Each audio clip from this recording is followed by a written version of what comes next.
Hey, it's your girl Diamond Crystal, the Gallivanting Grandma, and I hope that you are having a phenomenal week thus far. I know many in the States are looking forward to a holiday tomorrow. Many of you who are still in the workplace may have Juneteenth as a day off, a day of remembrance and celebration. I am wrapping up a month here in Morocco and a total of 4 months on this side of the world between Portugal, Spain, and the beautiful country of Morocco.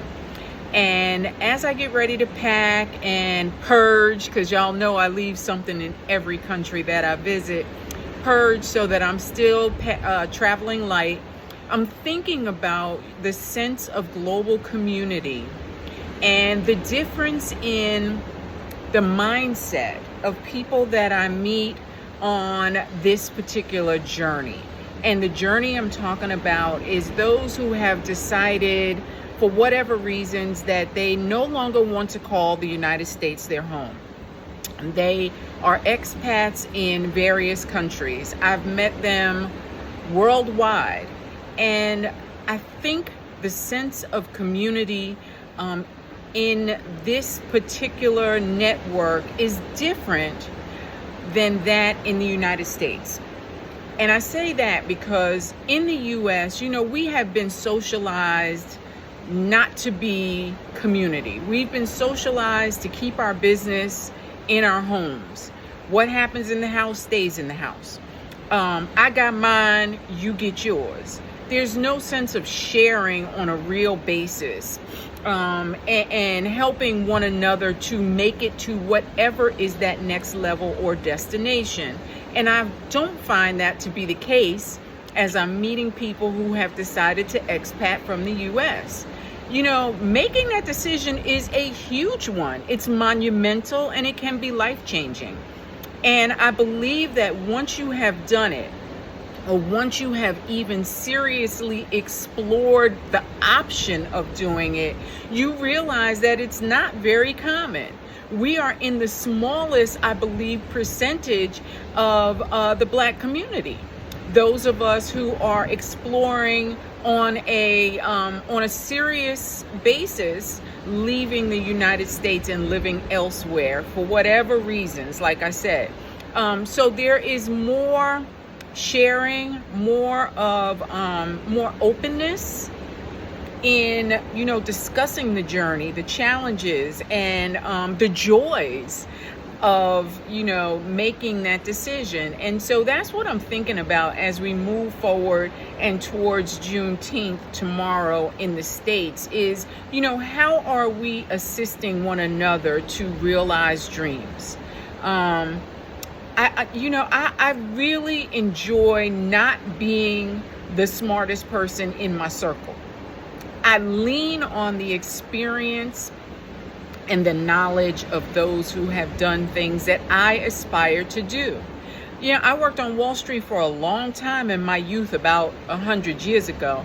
But I find sisters who are doing phenomenal things in the stock market, day trading. And so they will come to me and say, hey, sis, do you have a this or that type of an account? Encouraging me with their knowledge and expertise and openly sharing it, saying, hey, perhaps you should look at this type of an account for what you're doing online or whatever the case may be. But I find, as I said before, more willingness to be open and to share. And so I encourage each of us to, each one teach one. If you have been blessed with an experience, with expertise, with knowledge, if you have forged a path that works for you, share, and share. That's what my social media accounts are all about. It's not just, gloss and showing you wonderful locations. It's to show you that as a woman of color who went through a gray divorce, which means, divorced after the age of 50 and divorced after 20 plus years of marriage. this can be your life. And so that's why I share, to encourage, to inspire, hopefully someone else who is, looking at a transitional phase in their lives. Understand that the journey that you are on is really not all about you. It's so that you can reach back, reach up, reach around, and grab somebody else in their aspirations for whatever it is that they have as their goals.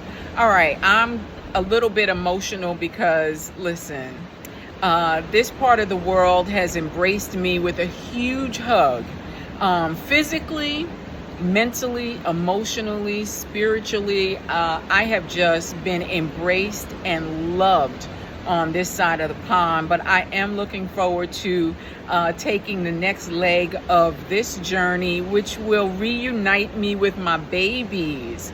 Yes, I get an opportunity to spend some extended time with my daughter Simone and my granddaughter Layla, as we enjoy an oceanfront house sit together in Puerto Rico. So wherever you are and whatever you're doing, I wish you nothing but peace and blessings.